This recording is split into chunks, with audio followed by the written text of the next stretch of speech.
Isabela ainda tinha o batom na bolsa quando abriu a porta do apartamento e ouviu a risada de Camila vindo do quarto. Não era uma risada de quem está no lugar errado. Era a risada de quem já conhece cada canto daquela casa, de quem já sabe onde fica o interruptor, onde range o assoalho, onde o silêncio funciona melhor. Ela parou no corredor. A bolsa escorregou do ombro e ela nem se abaixou para pegar. A porta do quarto estava só encostada. Rafael estava de costas, a camisa jogada na cadeira, e a voz de Camila dizia alguma coisa baixinho, dessas frases que só fazem sentido para quem está dentro da cama. Isabela não precisou entrar, não precisou ver mais nada.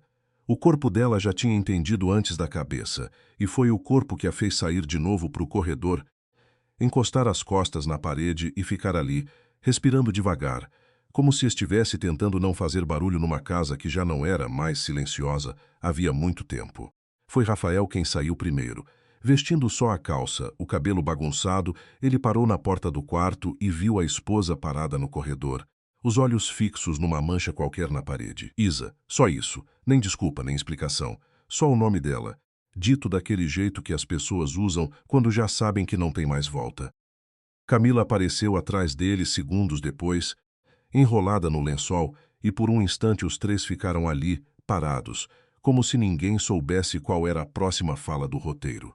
Isabela olhou para a melhor amiga, aquela que tinha segurado sua mão no enterro do pai, que tinha dormido no sofá da sala nas noites em que ela não conseguia ficar sozinha, e não sentiu raiva. Sentiu uma coisa mais fria, mais funda, do tipo que não tem nome fácil. Há quanto tempo? Ela perguntou, e a própria voz saiu estranha aos seus ouvidos, quieta demais para a situação. Ninguém respondeu.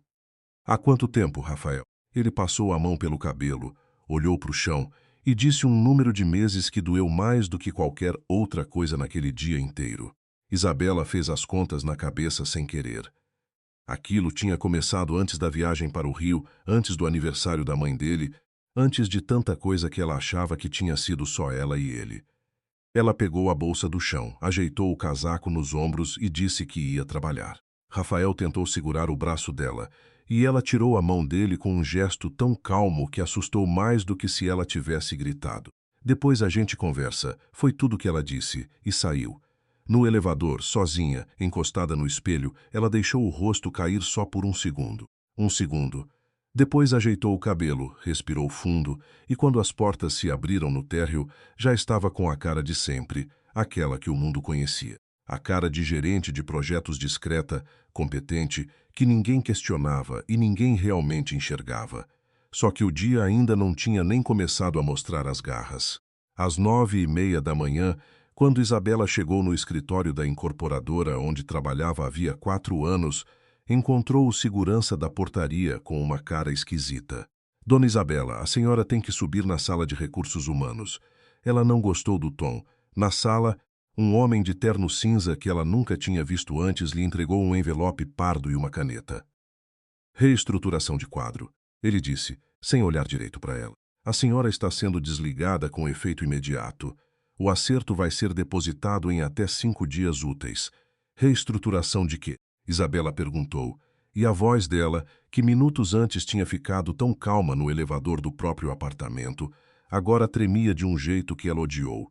O homem só repetiu o que já tinha dito, com aquela paciência de quem faz isso o dia inteiro, com pessoas diferentes, em salas diferentes, e nunca precisa sentir nada sobre isso. Ela assinou porque não tinha escolha. Recolheu as coisas da mesa numa caixa que alguém já tinha deixado ali, pronta, como se soubessem que ela ia precisar.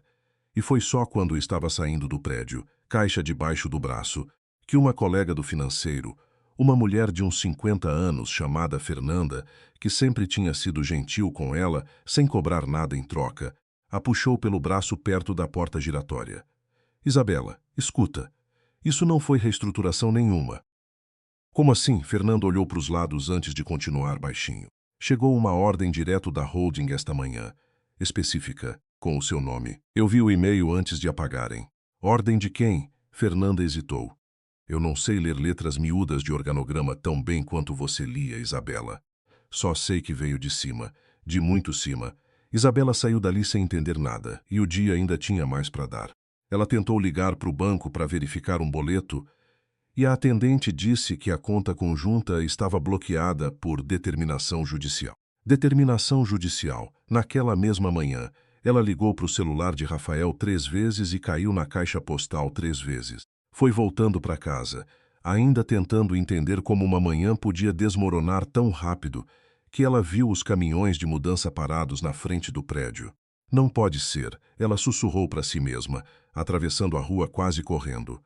O porteiro, um rapaz jovem que ela sempre cumprimentava pelo nome, desviou o olhar quando a viu chegar. Dona Isabela, eu recebi ordem de não deixar a senhora subir. Ordem de quem, Ronaldo? Essa casa é minha também.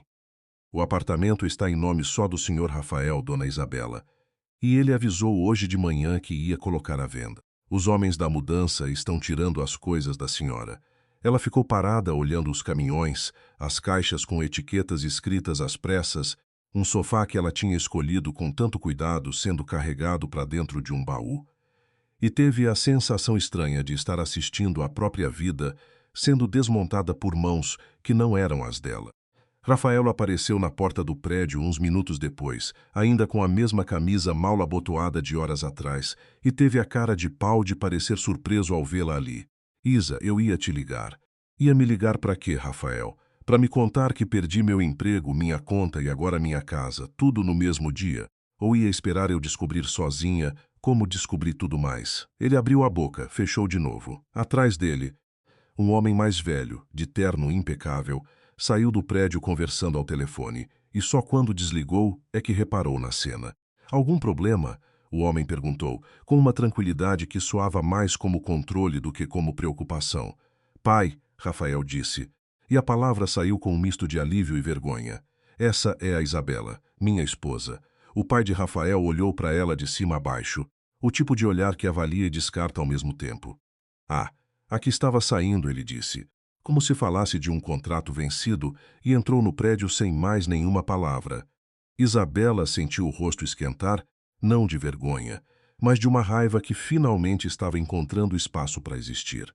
Rafael, o que está acontecendo? De verdade. Ele passou a mão pelo rosto, os olhos vermelhos, cansado de um jeito que não combinava com um homem que tinha acabado de trair a esposa sem culpa nenhuma na noite anterior. Eu perdi meu emprego também, ele disse baixinho, hoje de manhã. Chegou uma denúncia anônima para a diretoria sobre umas notas fiscais que eu não devia ter mexido.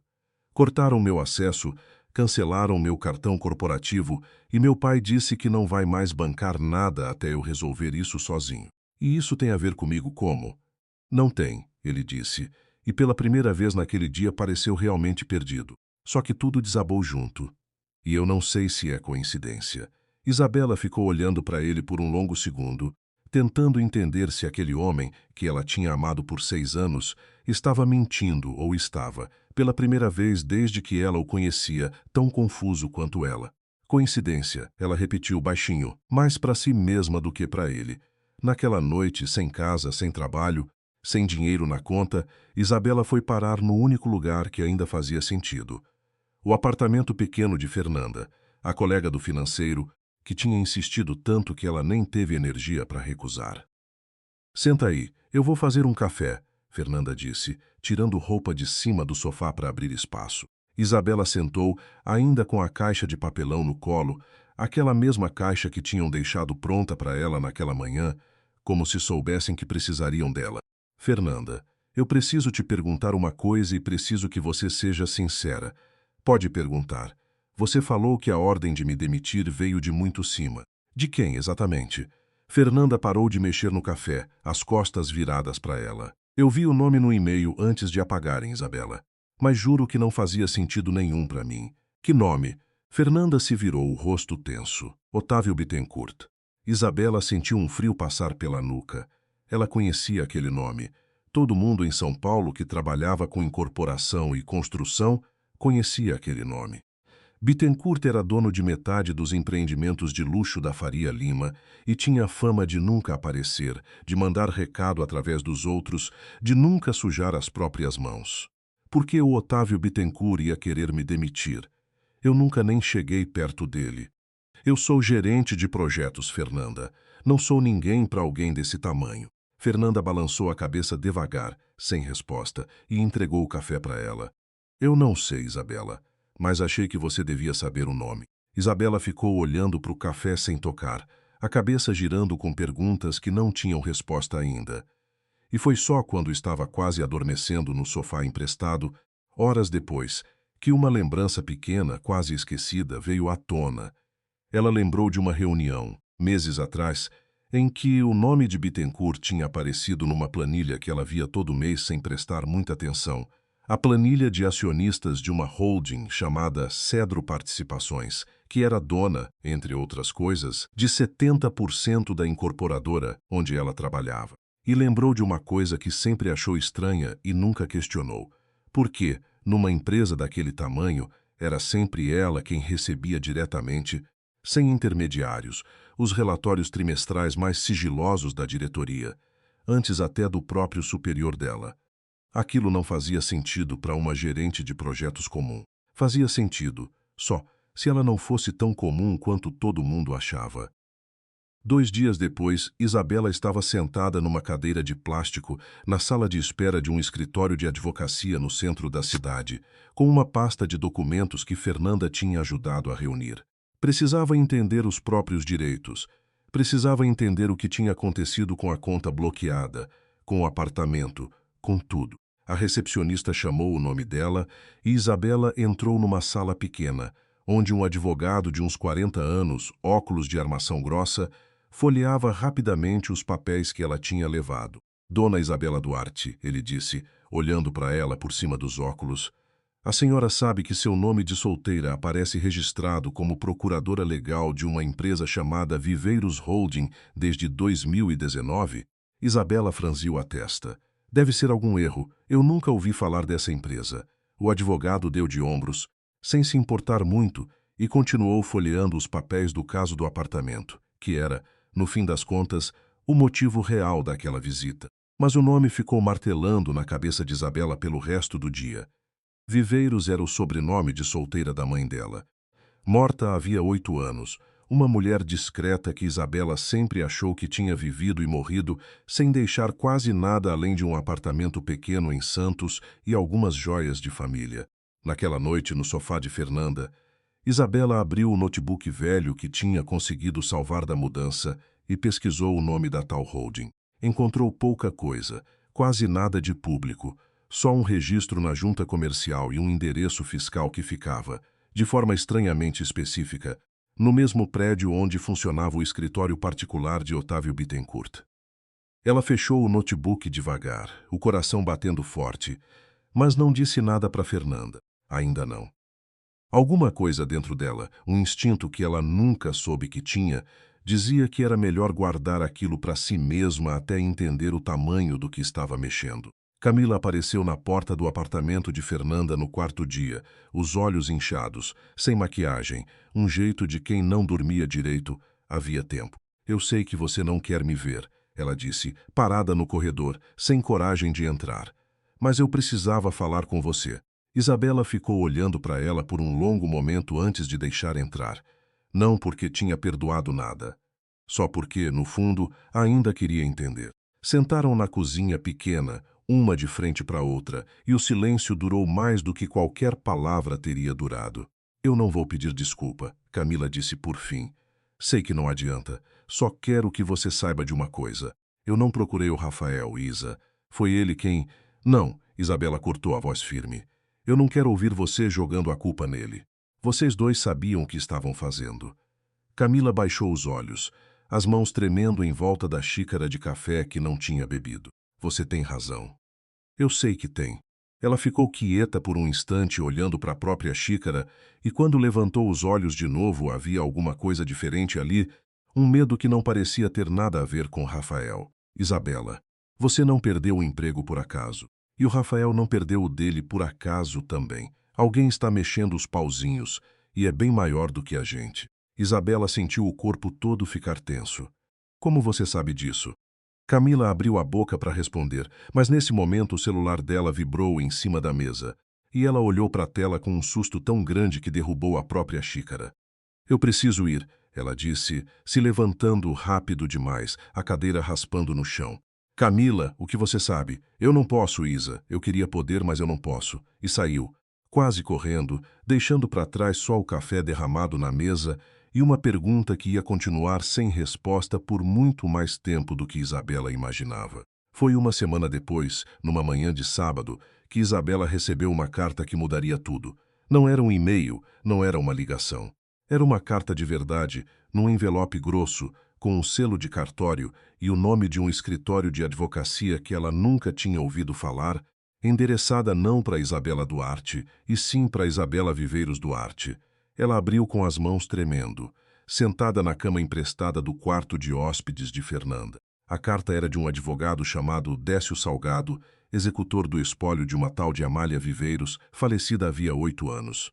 Amália Viveiros era o nome completo da mãe de Isabela, e a carta dizia, em linguagem jurídica seca e distante, que Isabela era a única herdeira e proprietária integral de 62% das ações da Viveiros Holding, que por sua vez controlava, através de participações cruzadas com a Cedro Participações, uma fatia significativa da mesma incorporadora, onde ela tinha trabalhado por 4 anos como gerente de projetos. Isabela ficou parada, a carta caindo das mãos, tentando entender como era possível que ela tivesse passado a última década trabalhando, sem saber, dentro de uma empresa que em parte era dela.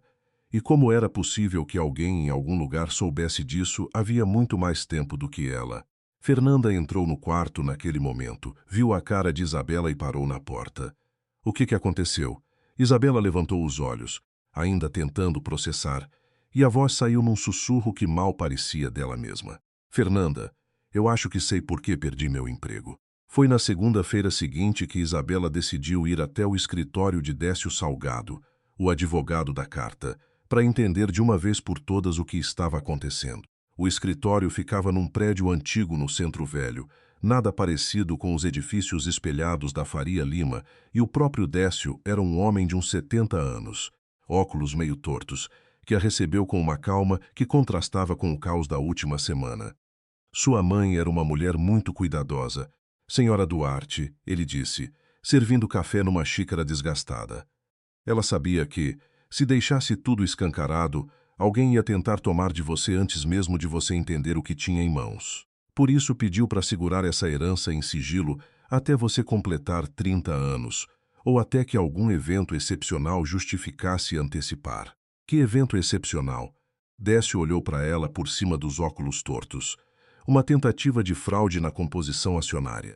Alguém tentou, há 3 semanas, movimentar procurações antigas para transferir uma fatia grande das suas ações para um terceiro. Isso disparou uma cláusula de proteção que sua mãe deixou registrada. E foi isso que me obrigou a te procurar agora, antes do prazo original. Isabela sentiu o sangue gelar. Quem tentou fazer isso? Décio abriu uma pasta, tirou um papel e apontou para uma assinatura no rodapé, uma assinatura que Isabela reconheceu na hora, porque tinha visto aquele nome garatujado centenas de vezes em papéis do escritório onde trabalhava. Era a assinatura do pai de Rafael. Ele é procurador antigo da Cedro Participações, Décio explicou. Alguém há anos deu autorização para ele administrar uma fração das ações em nome da sua mãe, uma autorização que devia ter expirado, mas que ele tentou usar agora, de forma que eu diria apressada. Isabela ficou olhando para o papel, juntando as peças na cabeça numa velocidade que doía. O senhor Andrade é sogro do meu marido. Era. Eu nem sei mais o que ele é. Então talvez a senhora entenda melhor do que eu por quê, de repente, tanta coisa desabou na sua vida na mesma semana em que essa tentativa de fraude foi descoberta. Décio disse, fechando a pasta devagar. Alguém queria a senhora fora do caminho antes que descobrisse quem realmente é. Isabela saiu daquele escritório com as pernas bambas, atravessando a rua sem prestar atenção nos carros, a cabeça girando com nomes. Otávio Bittencourt, o sogro de Rafael, Camila com aquele medo estranho na cozinha de Fernanda. E uma pergunta que agora parecia maior do que todo o resto. Será que Rafael sabia de alguma coisa? Ou tinha sido usado tanto quanto ela? Ela não teve muito tempo para pensar na resposta, porque, 2 dias depois, um mensageiro entregou no apartamento de Fernanda um convite formal, em papel timbrado grosso, para uma reunião extraordinária de acionistas da Cedro Participações, marcada para a sexta-feira seguinte. E no rodapé do convite, junto com os nomes de sempre, havia um nome novo entre os convocados obrigatórios: Isabela Viveiros Duarte. Ela ficou olhando para o próprio nome impresso ali, num papel oficial, pela primeira vez reconhecida como o que sempre tinha sido sem saber, e sentiu uma mistura estranha de medo e de alguma coisa que só podia ser chamada de poder. Fernanda, olhando por cima do ombro dela, leu o convite 2 vezes antes de falar. Isabela, você sabe o que isso significa, né? Você vai sentar naquela sala com o Otávio Bittencourt, com o sogro do Rafael, com gente que passou a semana inteira tentando te destruir sem saber que você tinha o direito de estar lá o tempo todo.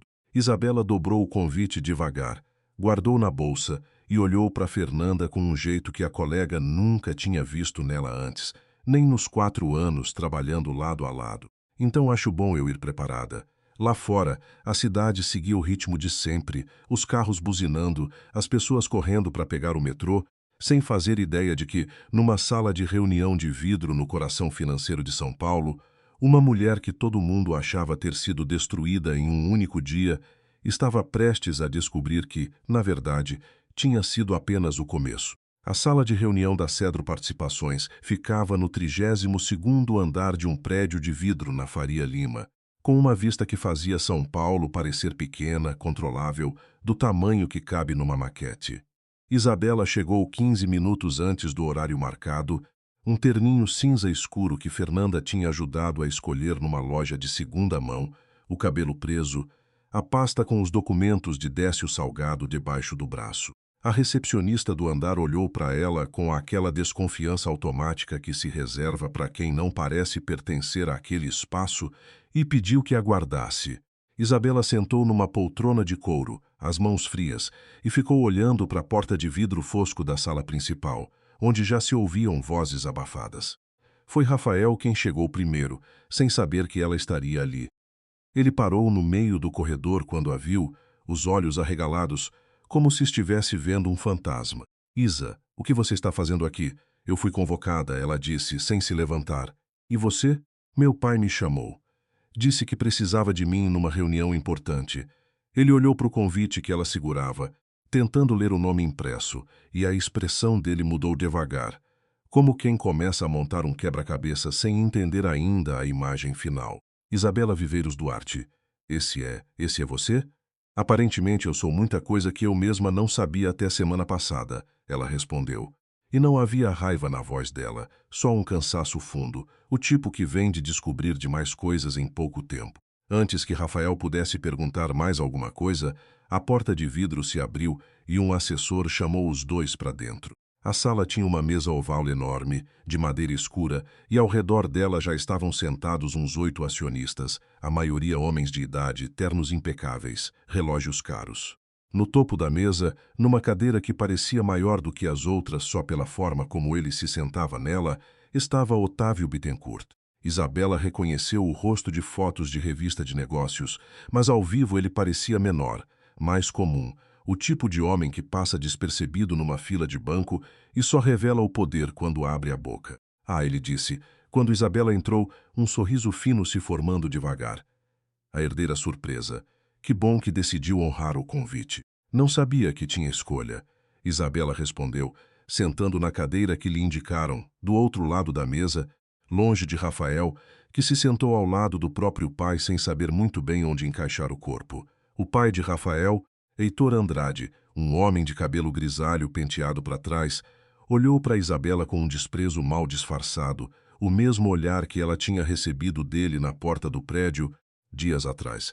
A reunião começou com formalidades, atas, relatórios financeiros lidos em voz monótona por um secretário, e Isabela sentiu o tempo esticar enquanto tentava entender o ritmo daquele mundo que, segundo os papéis, era metade dela. Foi só depois de 20 minutos que Otávio finalmente chegou ao ponto. Temos aqui uma situação delicada, ele disse, batendo os dedos na mesa devagar. Uma tentativa de irregularidade na composição acionária foi identificada pelos nossos advogados. Uma procuração antiga, que deveria ter sido revogada há anos, foi utilizada de forma, digamos, apressada, para tentar transferir uma fatia relevante das ações antes controladas pela família Viveiros. Ele olhou direto para Heitor Andrade quando disse isso, e o homem engoliu em seco, mas não desviou o olhar. Eu agi dentro dos meus poderes, Heitor disse. A voz mais fraca do que Isabela esperava de um homem que, dias antes, tinha desprezado ela na porta do próprio prédio. Aquela procuração nunca foi formalmente revogada. Nunca foi revogada porque a titular das ações, a senhora Amália Viveiros, faleceu antes de completar os trâmites. Otávio respondeu, num tom que soava quase gentil, mas que Isabela já começava a reconhecer como o tom mais perigoso de todos. E o senhor sabia disso havia 8 anos, e escolheu esperar até agora para tentar usar. Isabela sentiu todos os olhos da sala se voltarem para ela. Por que agora? Ela perguntou, olhando direto para Heitor. Por que esperar 8 anos e tentar justo agora? Heitor não respondeu. Foi Otávio quem falou, com um sorriso que não chegava aos olhos. Porque, senhora Duarte, até há pouco tempo, ninguém sabia ao certo se a senhora ia reivindicar essa herança, ou se ia continuar trabalhando alegremente como gerente de projetos, sem nunca abrir aquela carta que sua mãe deixou trancada há 8 anos. Ele fez uma pausa, deliberada, teatral, mas parece que alguém andou fazendo perguntas demais ultimamente, e isso apressou certos planos. Isabela sentiu o estômago revirar. Alguém tinha percebido que ela estava investigando, e aquilo tinha acelerado tudo. A demissão, o bloqueio da conta, a mudança forçada. O senhor sabia quem eu era, ela disse, a voz mais firme do que ela sentia por dentro. Sabia antes de mim. Otávio não confirmou nem negou. Só sorriu de novo, aquele mesmo sorriso fino. Eu sei muitas coisas, senhora Duarte. É o meu trabalho saber. A reunião continuou por mais 1 hora, entre termos jurídicos e financeiros que Isabela mal conseguia acompanhar, mas ela guardou cada palavra, cada gesto, cada olhar trocado entre Otávio e Heitor, como quem junta munição para uma guerra que ainda nem sabia que precisava travar. Foi só no fim, quando os outros acionistas já estavam se levantando, guardando papéis, que Otávio se aproximou dela, baixinho, de um jeito que só ela pudesse ouvir. Uma palavra de conselho, senhora Duarte. Herança grande atrai gente grande, e gente grande não gosta de ser surpreendida. Se eu fosse a senhora, eu pensaria com muito cuidado antes de decidir lutar por algo que, até semana passada, nem sabia que existia. Isso é uma ameaça? Ela perguntou, encarando ele sem piscar. É um conselho, ele respondeu, ajeitando o paletó. Ameaças eu deixo para quem não tem outras ferramentas. Ele saiu da sala sem esperar resposta, e Isabela ficou ali parada, o coração disparado, tentando entender o tamanho do que tinha acabado de encarar. Rafael a alcançou no corredor, longe o suficiente da sala para que ninguém mais ouvisse. Isabela, eu juro que eu não sabia de nada disso, nem sobre a herança, nem sobre o que meu pai fez. Ela olhou para ele, cansada demais para continuar brava do mesmo jeito de antes, mas longe demais de confiar de novo. Talvez você não soubesse, ela disse. Mas seu pai é procurador dessa holding há anos, Rafael. E você nunca achou estranho que a sua esposa, gerente de projetos comum, recebesse relatórios sigilosos que nem os diretores viam? Rafael abriu a boca, fechou de novo, e o silêncio dele disse mais do que qualquer resposta. Eu preciso ir, ela disse, se afastando. Tenho muita coisa para entender ainda. Isabela, espera. Ele segurou o braço dela, gentil, mas firme o suficiente para fazê-la parar. Eu perdi tudo também. Meu emprego, o respeito do meu pai, você. Eu não estou pedindo para você me perdoar. Só estou pedindo para você não me tratar como se eu fosse parte do time deles. Isabela olhou para ele por um longo segundo, tentando decifrar se aquilo era sinceridade ou só mais uma tentativa de sobrevivência. Você vai ter que provar isso, Rafael. Palavras não bastam mais.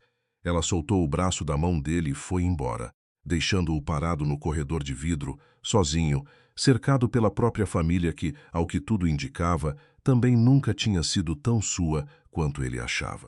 Nas semanas seguintes, Isabela mergulhou de cabeça no mundo que tinha herdado sem pedir. Décio Salgado se tornou uma espécie de guia, ensinando ela a ler contratos, a entender a estrutura de participações cruzadas, a reconhecer os pequenos truques que gente como Otávio Bittencourt usava para manter o controle sem nunca aparecer nos holofotes. Fernanda, que tinha perdido o próprio emprego semanas depois, num corte que parecia coincidência, mas cheirava a retaliação, se tornou a assistente de confiança de Isabela, a única pessoa que sabia de cada movimento. Você percebeu? Fernanda disse, uma tarde, os dois debruçados sobre um laptop cheio de planilhas, que toda vez que a Viveiros Holding tentou votar contra alguma decisão da Cedro nos últimos 8 anos, o voto simplesmente não existiu, como se ninguém tivesse exercido o direito. Porque ninguém sabia que tinha esse direito. Isabela completou, sentindo a raiva crescer devagar, controlada, mais perigosa por não explodir. Meu pai, o Heitor, ele deve ter usado a procuração da minha mãe para votar em nome dela, sem ninguém questionar, por 8 anos. E sempre a favor do que o Otávio queria. Fernanda disse, apontando para uma sequência de votações na tela. Isabela ficou olhando para a planilha, juntando as peças de um esquema que tinha durado quase uma década, silencioso, invisível, roubando dela não só dinheiro, mas a própria noção de quem ela era. Foi numa dessas noites, exausta, os olhos ardendo de tanto ler documento, que ela recebeu uma mensagem de um número desconhecido. Preciso falar com você. Sozinha. É sobre a Camila. Isabela sentiu o corpo ficar tenso. Respondeu perguntando quem era, e a resposta veio poucos minutos depois. Meu nome é Marisa. Sou vizinha da Camila. Ela está péssima, Isabela. Acho que ela precisa de ajuda e acho que você é a única pessoa que ela ainda ouve. O apartamento de Camila ficava num prédio simples na Vila Mariana, bem diferente do apartamento que Isabela e Rafael tinham dividido. Quando Isabela chegou, encontrada a porta entreaberta e dentro, Camila sentada no chão da sala, encostada no sofá, os olhos vermelhos, uma garrafa de vinho quase vazia ao lado. Você veio, Camila disse, a voz arrastada. A vizinha me chamou. Disse que você não está bem. Camila riu, uma risada seca, sem nenhum humor dentro dela. Não estou bem há meses, Isa. Só que ninguém percebeu porque eu sou boa em fingir. Isabela sentou no chão, ao lado dela, mantendo uma distância que ainda carregava toda a mágoa das últimas semanas. Camila, o que você sabe sobre tudo isso? Sobre o Otávio, sobre a demissão, sobre o apartamento. Você começou a falar naquele dia, na cozinha da Fernanda, e saiu correndo antes de terminar. Camila fechou os olhos, e por um instante pareceu que ela ia dormir ali mesmo. Mas então ela começou a falar, a voz baixa, arrastada, como se cada palavra custasse alguma coisa. Você lembra que minha mãe ficou doente ano passado? Um câncer no fígado. O tratamento que ela precisava não tinha no plano de saúde, e eu não tinha dinheiro nenhum. Nenhum, Isa. Eu já tinha até pensado em vender meu carro, meu único bem. Eu lembro, Isabela disse, baixinho. Você nunca me contou o quanto estava difícil. Porque eu tinha vergonha. Camila abriu os olhos, encarando o teto. Aí, do nada, um homem me procurou. Disse que representava um investidor interessado em ajudar pessoas em situações difíceis.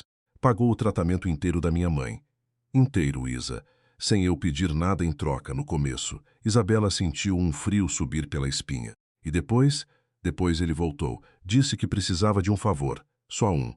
Disse que eu precisava me aproximar do Rafael, ganhar a confiança dele, e que, quando chegasse a hora certa, precisava garantir que vocês dois brigassem feio o suficiente para você sair de casa por um tempo. Ele disse que era só isso, que ninguém ia se machucar de verdade. E você concordou. Camila começou a chorar, as mãos cobrindo o rosto. Eu não tive escolha, Isa. Ele mostrou fotos da minha mãe entrando no hospital, mostrou os recibos do tratamento com o nome dele nos pagamentos e disse que, se eu não ajudasse, ia expor tudo de um jeito que parecesse que eu tinha roubado o dinheiro. Disse que tinha gente que fazia isso comigo em um dia. Quem, Camila? Diz o nome. Camila ficou quieta por um longo momento, o corpo tremendo, e quando finalmente falou, a voz saiu quase inaudível. Otávio Bittencourt. Isabela sentiu o mundo inteiro se reorganizar dentro da cabeça dela. Não tinha sido só coincidência. Não tinha sido só um jogo entre Rafael e Camila. Tinha sido planejado, calculado, uma peça de um esquema muito maior para afastar Isabela de casa, deixá-la vulnerável, sozinha, no momento exato em que Otávio precisava dela fora do caminho para consumar a fraude na herança. Ele sabia da minha herança antes de mim. Isabela sussurrou, mais para si mesma do que para Camila. E usou você para me tirar de perto do Rafael, sabendo que se eu ficasse ao lado dele, teria acesso a documentos, a informações que podiam atrapalhar o plano do Heitor. Eu não sabia de herança nenhuma, Isa. Juro por Deus. Eu só sabia que precisava fazer aquilo, ou minha mãe ia morrer sem tratamento e eu ia ficar marcada como ladra pelo resto da vida. Isabela ficou olhando para a antiga melhor amiga, sentindo raiva e pena disputando espaço dentro do peito, sem saber ainda qual das duas ia vencer. Você tem provas disso? Os recibos, as mensagens, alguma coisa? Camila assentiu, devagar, e se arrastou até um armário, de onde tirou uma caixa de sapatos velha. Guardei tudo. Não sabia o que fazer com isso, mas guardei. Tinha medo demais de usar. Ela entregou a caixa para Isabela, as mãos ainda tremendo, e Isabela sentiu o peso daquilo, literal e figurado, como se estivesse segurando a primeira arma de verdade contra o homem que tinha destruído a vida dela em um único dia.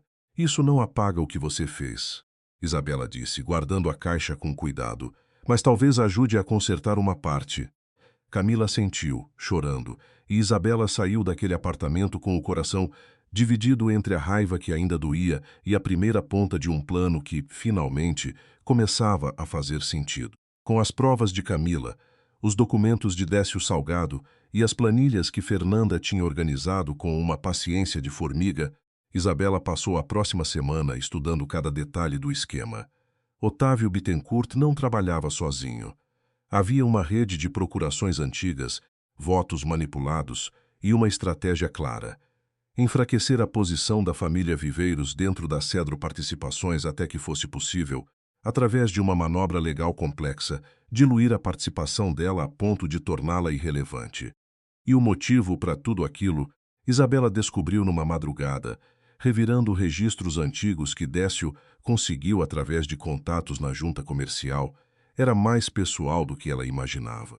30 anos atrás, o pai de Otávio e a mãe de Isabela tinham fundado juntos a primeira versão daquela holding, uma pequena construtora familiar. Uma briga de sócios, cheia de acusações de um lado e do outro, tinha terminado com a mãe de Isabela comprando a parte do sócio e assumindo o controle total, deixando a família Bittencourt fora do negócio que, décadas depois, tinha se tornado um império. Otávio nunca tinha esquecido aquilo, e parte de tudo o que ele estava fazendo agora não era só ambição fria. Era vingança, disfarçada de estratégia empresarial, cultivada durante 30 anos, esperando o momento exato para reivindicar de volta o que ele achava que sempre tinha sido roubado da família dele. Isabela entendeu então que não estava só lutando por dinheiro ou por uma herança que mal conhecia.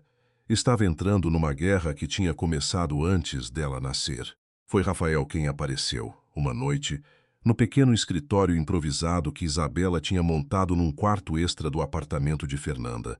Papéis espalhados por toda a mesa, o rosto marcado pelo cansaço de semanas sem dormir direito. Eu descobri uma coisa, ele disse, parado na porta, sem ser convidado a entrar. Sobre o meu pai. Isabela levantou os olhos dos papéis, sem esconder a desconfiança. O quê? Ele não agiu sozinho, Isabela. Achei uns e-mails antigos no computador dele, de quando eu fui buscar umas coisas na casa dos meus pais essa semana. Rafael entrou devagar, colocando um pendrive em cima da mesa, como quem entrega uma prova num tribunal. Tem conversas dele com o Otávio desde antes do nosso casamento. Parece que meu pai sabia da sua herança desde o início, Isa. E foi ele quem sugeriu para o Otávio que eu deveria me aproximar de você. Isabela sentiu o chão sumir debaixo dos pés. Você está me dizendo que o nosso casamento foi parte disso? Que você me procurou porque seu pai mandou? Não. A voz de Rafael saiu quebrada, urgente. Eu conheci você numa festa de amigos em comum. Isa, isso foi real, eu juro que foi real. Mas parece que, quando meu pai descobriu quem você era de verdade, ele viu uma oportunidade. E acho que ele deixou o nosso casamento acontecer de propósito, sabendo que, um dia, ele podia usar isso a favor dele. E Otávio sabia de tudo isso também. Parece que sim.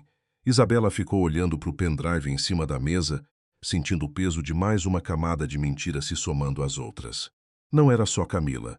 Não era só a demissão, ou o apartamento. O próprio casamento, o próprio começo de tudo, tinha sido, de alguma forma, tocado pela mão fria de Otávio Bittencourt. Por que você está me contando isso agora, Rafael?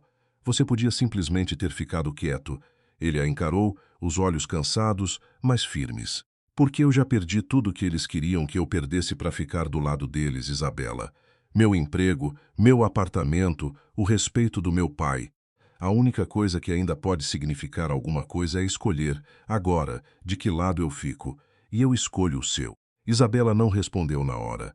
Só ficou olhando para ele, tentando entender se aquilo era o início de uma reparação real ou só mais uma peça no tabuleiro que ela ainda não conseguia enxergar por completo. 2 semanas depois, com as provas de Camila, os e-mails que Rafael tinha trazido e uma reconstrução cuidadosa feita por Décio de cada voto manipulado nos últimos 8 anos, Isabela convocou uma nova reunião extraordinária de acionistas. Dessa vez, foi ela quem escolheu a data, ela quem redigiu a pauta, ela quem, pela primeira vez, entrou naquela sala de vidro na Faria Lima sabendo exatamente o tamanho do poder que carregava. Otávio chegou por último, como sempre, o mesmo sorriso fino no rosto, até que viu a pasta de documentos em cima da mesa, na frente de Isabela, e alguma coisa no rosto dele mudou, rápido, quase imperceptível, mas Isabela viu. "Bom dia a todos", ela disse, se levantando, a voz firme de um jeito que nem ela sabia que tinha dentro de si. "Eu convoquei essa reunião porque descobri algumas irregularidades sérias na condução dos votos da Viveiros Holding dentro dessa mesa, nos últimos 8 anos. Um murmúrio percorreu a sala. Heitor Andrade, sentado ao lado do filho, ficou pálido.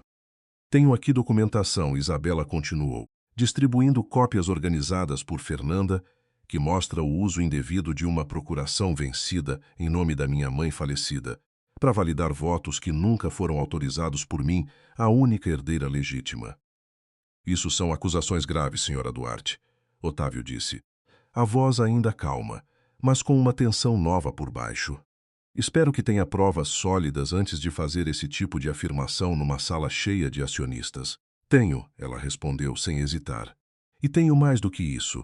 Ela abriu a segunda pasta, mais grossa, e colocou em cima da mesa uma sequência de e-mails impressos.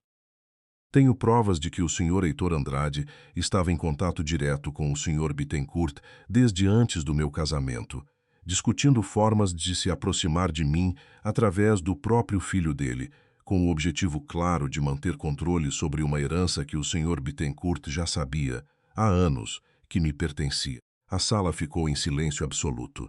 Rafael, sentado no fundo, os olhos fixos no pai, parecia estar vendo aquele homem pela primeira vez. Otávio se recostou na cadeira, os dedos entrelaçados, o rosto agora sem nenhum traço de sorriso. "E o que a senhora pretende fazer com essas acusações?" Isabela olhou direto para ele, sem desviar o olhar nem por um segundo. "Pretendo exercer integralmente os direitos que sempre foram meus. E pretendo que essa mesa vote, hoje, pela investigação formal da condução dessa holding nos últimos 8 anos, com auditoria externa independente." Um dos acionistas mais velhos, um homem que até então tinha ficado em silêncio a reunião inteira, ergueu a mão. "Eu apoio a moção." Outro fez o mesmo, e outro. Isabela sentiu o coração bater tão forte que temia que todos na sala pudessem ouvir, mas manteve o rosto firme enquanto, um por um, os votos foram se somando contra o silêncio protetor que tinha cercado Otávio Bittencourt durante tantos anos. Foi só quando a votação estava praticamente definida, a maioria clara a favor da investigação, que Otávio se levantou, ajeitando o paletó com uma calma que parecia forçada demais para ser real. "Vocês estão cometendo um erro", ele disse, olhando para a sala inteira, mas com os olhos fixos em Isabela por último. "A senhora acha que descobriu tudo, senhora Duarte, mas a senhora só arranhou a superfície. Então talvez seja a hora de eu cavar mais fundo", ela respondeu, sem piscar. Otávio deu um meio sorriso, frio, e saiu da sala sem esperar o resultado formal da votação, deixando para trás um silêncio pesado, carregado de coisas que ainda não tinham sido ditas. Naquela noite exausta, mas com uma sensação estranha de vitória parcial, Isabela voltou para o apartamento de Fernanda e encontrou uma mensagem no celular, de um número que ela não reconhecia. "A senhora venceu uma batalha hoje, mas ainda não sabe metade da história. Pergunte ao seu marido o que aconteceu de verdade na noite em que ele traiu, a senhora com a Camila. E pergunte a Camila quem, de verdade, escolheu aquela noite específica para acontecer. Isabela ficou olhando para a tela do celular, o coração gelando, sentindo que a vitória daquela tarde, por maior que fosse, ainda escondia uma camada inteira de verdade que ela não tinha nem começado a enxergar. Isabela não dormiu naquela noite. Ficou sentada na cama emprestada, a mensagem ainda aberta no celular, lendo e relendo até as palavras perderem o sentido de tanto repetir. Pergunte ao seu marido o que aconteceu de verdade na noite em que ele traiu a senhora com a Camila. Ela sabia o que tinha acontecido naquela noite. Tinha vivido aquilo. O corredor, a risada, a camisa jogada na cadeira. Mas a mensagem não perguntava o que tinha acontecido no quarto. Perguntava por que ela tinha chegado em casa naquela hora exata, naquele dia exato, quando normalmente ficava até mais tarde no escritório. Ela tentou lembrar, e quanto mais tentava, mais um detalhe pequeno voltava com força.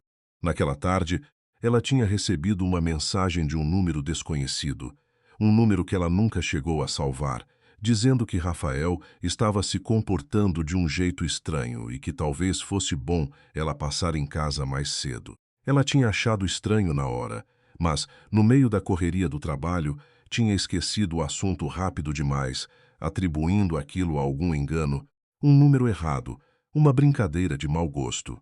Só que não tinha sido engano nenhum. Isabela mandou uma mensagem para Camila de madrugada, pedindo para se verem de manhã, e Camila respondeu na mesma hora, como se também não estivesse dormindo. Encontraram-se num café pequeno perto da Vila Mariana, quase vazio àquela hora, e Camila chegou com o rosto ainda mais abatido do que da última vez, os olhos fundos, como se não tivesse parado de chorar desde a última conversa. Eu recebi uma mensagem ontem, Isabela disse, sem preâmbulo, mostrando o celular. Alguém disse que a noite em que peguei você com o Rafael não foi acaso, que alguém escolheu aquela noite de propósito. Você sabe alguma coisa sobre isso? Camila fechou os olhos por um segundo antes de responder, as mãos apertando a xícara de café até os nós dos dedos ficarem brancos. Foi o homem do Otávio, o mesmo que me procurou sobre minha mãe. Ele me ligou naquela tarde e disse que era para garantir que aquela noite fosse a noite, que não podia esperar mais. Por quê? Eu não sabia na hora, Isa. Só descobri depois, juntando as coisas. Camila respirou fundo, a voz tremendo. Descobri que, naquela mesma semana, o Décio Salgado tinha tentado marcar uma reunião com você, uma reunião sobre a herança da sua mãe, porque o prazo para revogar formalmente aquela procuração antiga estava vencendo.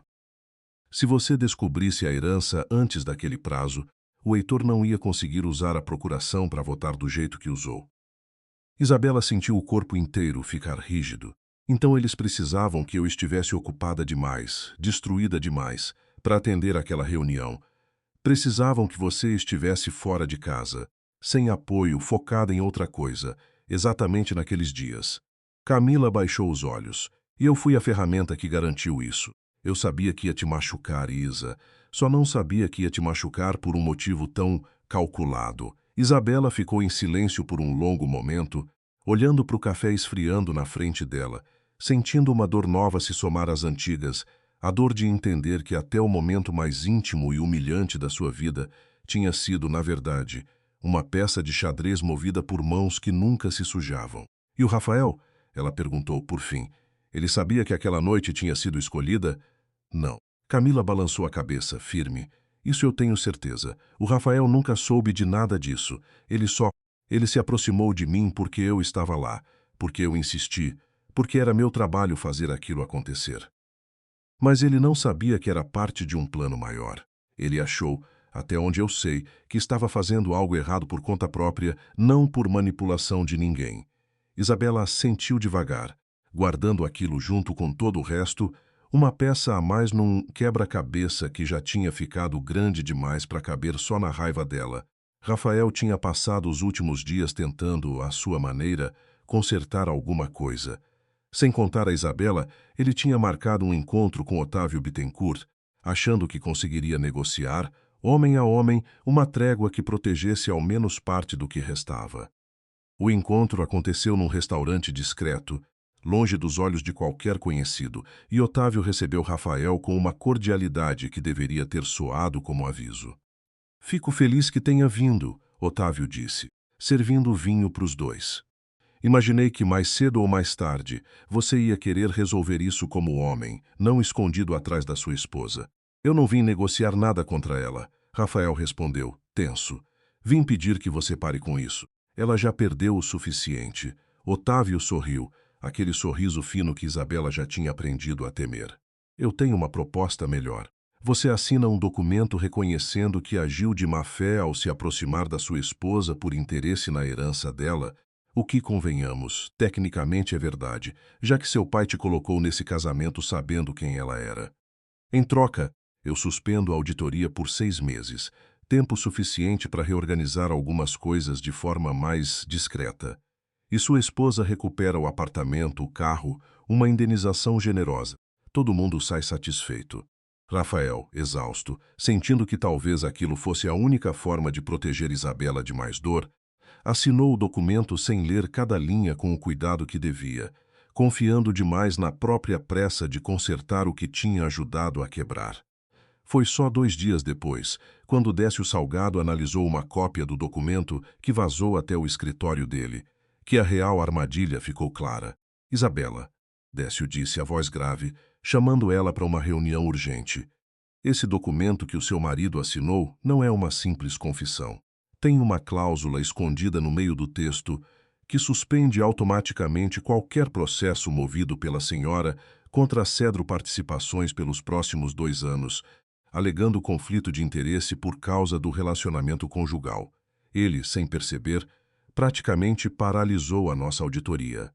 Isabela sentiu o chão sumir de novo, dessa vez por um motivo diferente. Ele fez isso achando que estava me ajudando. Ele fez isso achando que estava negociando com um homem de palavra. Décio respondeu. E Otávio Bittencourt não é. Isabela ligou para Rafael na mesma hora, a voz tremendo entre a raiva e um cansaço que já não sabia mais nomear. Você assinou o quê, Rafael? Do outro lado da linha, o silêncio dele durou segundos longos demais. Eu só queria consertar as coisas, Isa. Eu não li direito, eu confiei que... Você confiou no homem que arruinou minha vida inteira, Rafael. Ela sentiu a própria voz subir, algo raro nela, e teve que respirar fundo para continuar. Ele acabou de tirar de mim, num único documento, 2 anos de qualquer chance de justiça. Eu vou consertar isso, eu juro. Você já tentou consertar, Rafael, e piorou tudo. Ela desligou o telefone antes que ele pudesse responder, e ficou sentada, sozinha, sentindo pela primeira vez em semanas que talvez a vitória que parecia tão próxima tivesse acabado de escapar por entre os dedos. Foram dias difíceis os que se seguiram. A investigação formal, que parecia tão promissora depois da reunião de acionistas, ficou travada exatamente como Décio tinha previsto, presa numa cláusula assinada por descuido. Isabela passou noites inteiras revisando cada linha do documento com Décio, tentando encontrar uma brecha, alguma forma de reverter o dano, sem sucesso. Talvez a gente precise aceitar que essa rodada ele ganhou. Décio disse uma noite, tirando os óculos e esfregando os olhos cansados. A cláusula é válida. Vamos precisar esperar os 2 anos, ou encontrar outro caminho, fora do jurídico. Isabela ficou olhando para a pilha de papéis em cima da mesa, sentindo pela primeira vez desde que tudo aquilo começou, uma vontade real de desistir, de voltar a ser só uma gerente de projetos comum, sem herança, sem guerra, sem um marido que continuava cometendo erros mesmo tentando ajudar. Foi Fernanda quem entrou na sala naquele momento, um prato de comida na mão, e parou ao ver a cara de Isabela. Você não comeu nada o dia inteiro, não é? Isabela balançou a cabeça, sem forças para explicar. Fernanda, eu acho que perdi. Você não perdeu nada ainda, Fernanda disse, colocando o prato na mesa com um baque suave. Você só bateu numa parede que o caminho jurídico não consegue derrubar sozinho. Mas talvez o caminho jurídico nunca tenha sido a única arma que você tinha. O que você quer dizer? Fernanda sentou de frente para ela, o rosto sério. Otávio Bittencourt gasta a vida inteira fazendo tudo nos bastidores, escondido, sem nunca aparecer. É assim que ele se sente seguro. E se, em vez de tentar vencer ele numa sala de tribunal, você o tirasse do escuro? Numa sala cheia de gente que ele nunca quis que soubesse a verdade, Isabela ficou olhando para Fernanda, uma ideia começando a se formar devagar, ainda vaga, mas com um peso que fazia sentido pela primeira vez em dias. O plano levou 2 semanas para ser montado. Décio, apesar de cético no começo, ajudou a garantir que tudo fosse feito dentro dos limites legais possíveis. Camila, ainda carregando a culpa como um peso constante, se ofereceu para ajudar de qualquer jeito que pudesse. E Rafael, determinado a consertar o próprio erro, passou dias reunindo, através de contatos antigos do pai, uma prova que faltava.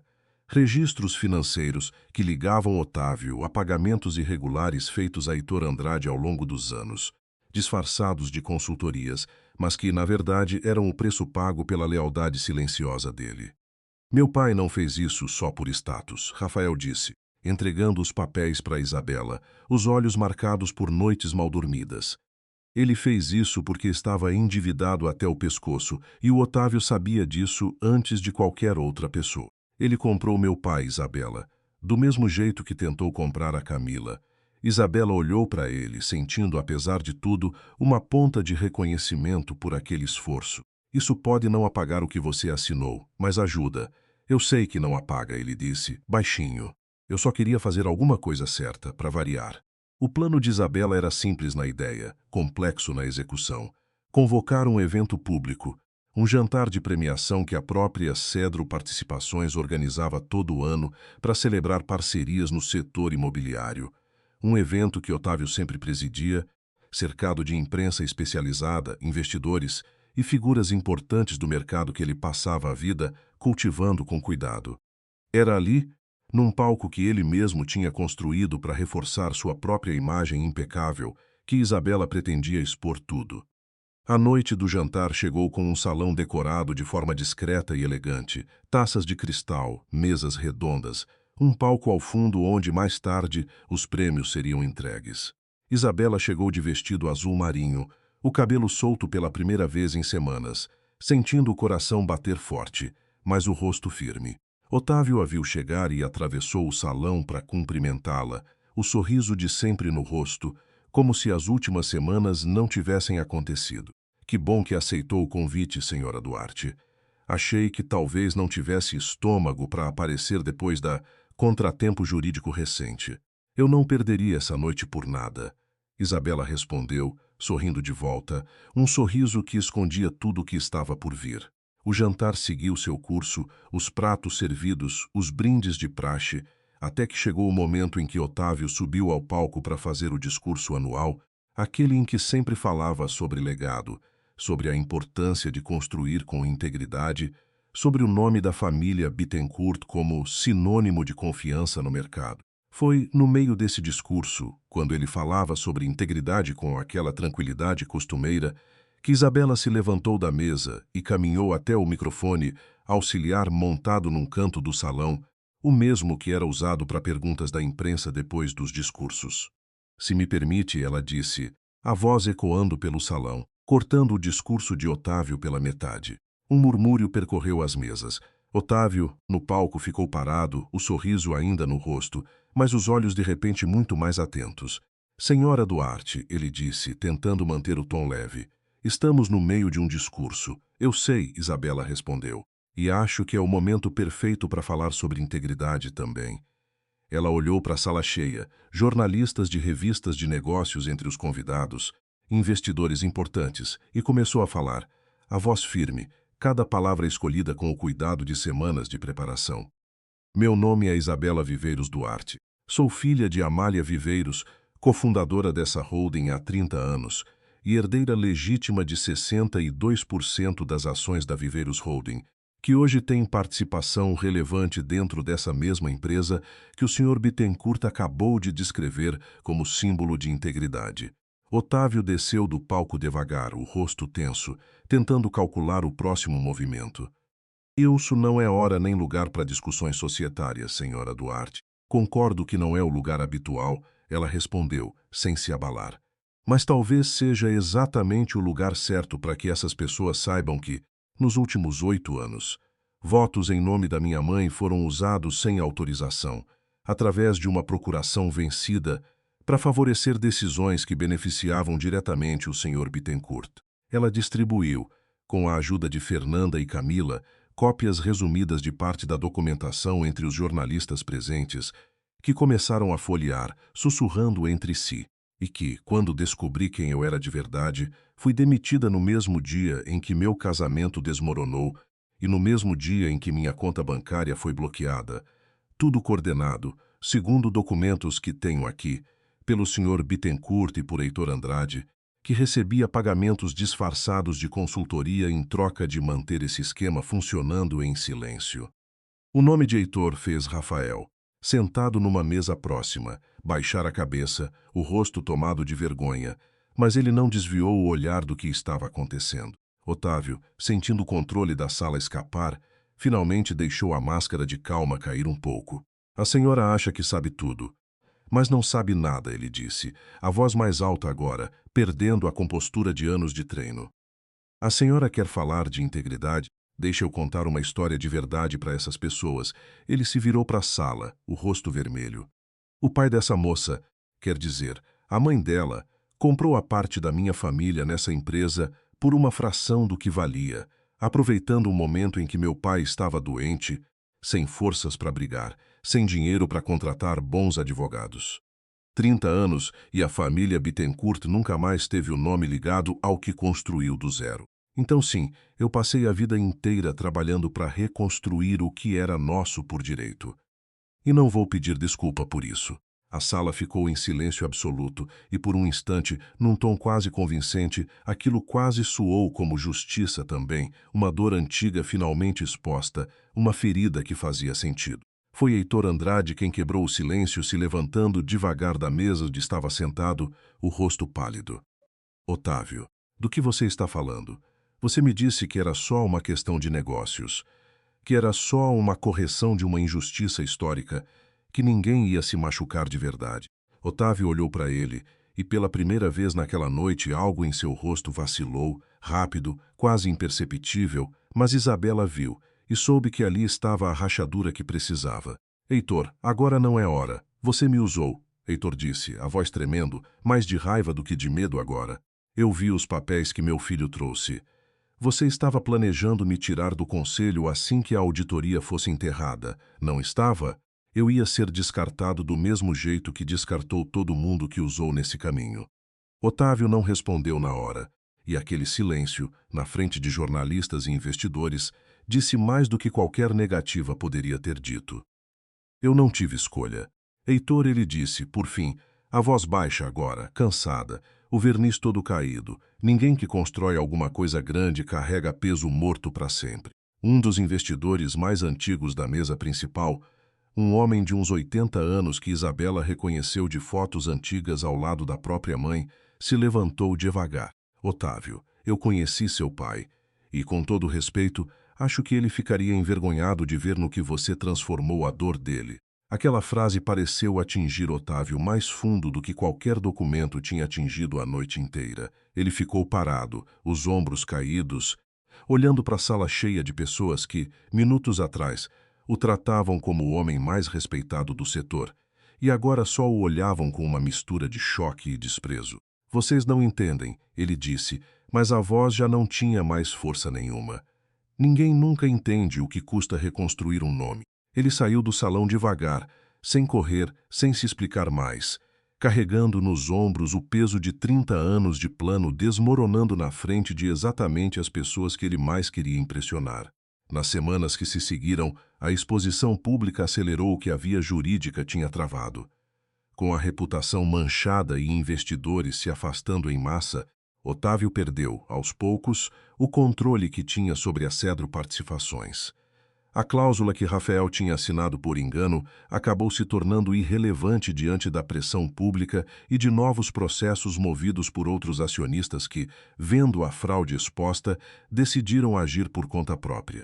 Heitor Andrade, tentando salvar o que restava do próprio nome, decidiu colaborar formalmente com a investigação, entregando documentos que confirmavam cada detalhe do esquema, numa tentativa tardia de reparar, ao menos em parte, o estrago causado ao próprio filho.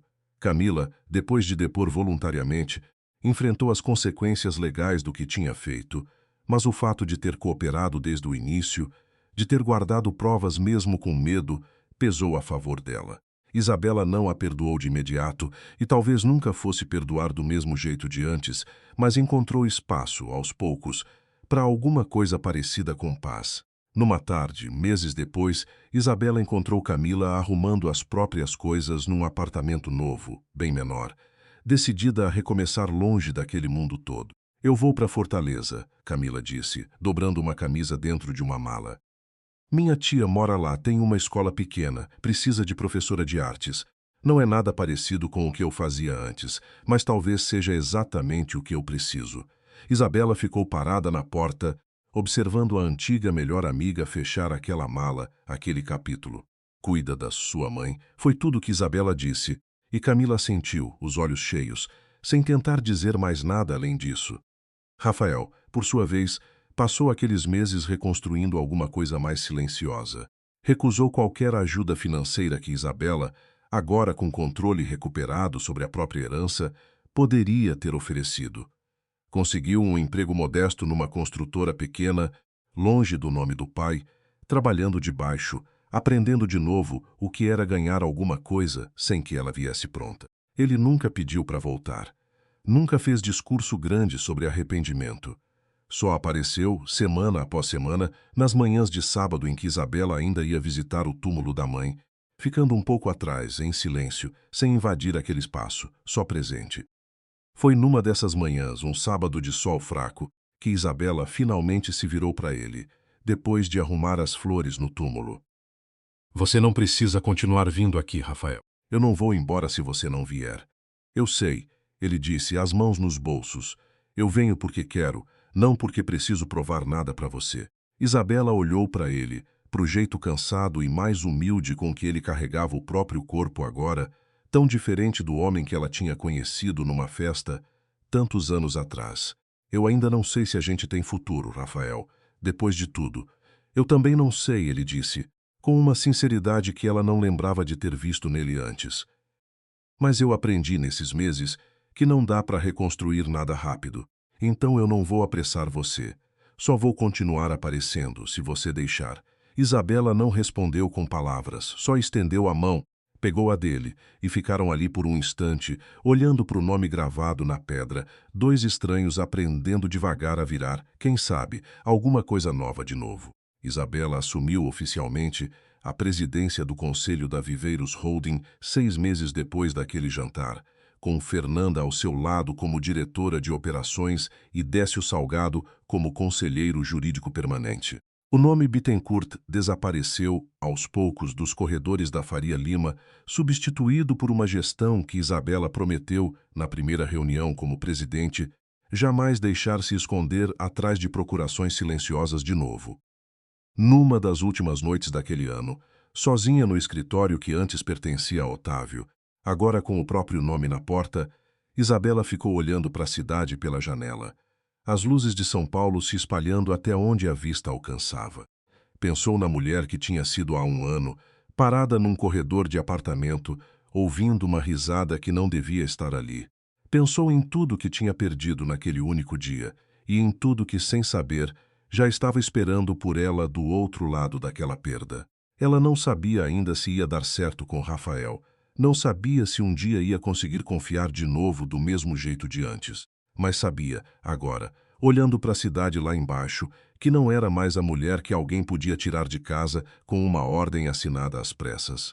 Apagou a luz do escritório, pegou a bolsa e desceu para a rua, onde a cidade continuava seu barulho de sempre, sem fazer ideia de quantas guerras silenciosas tinham sido vencidas, naquele ano, dentro de uma única mulher que, um dia, alguém achou que fosse fácil de destruir.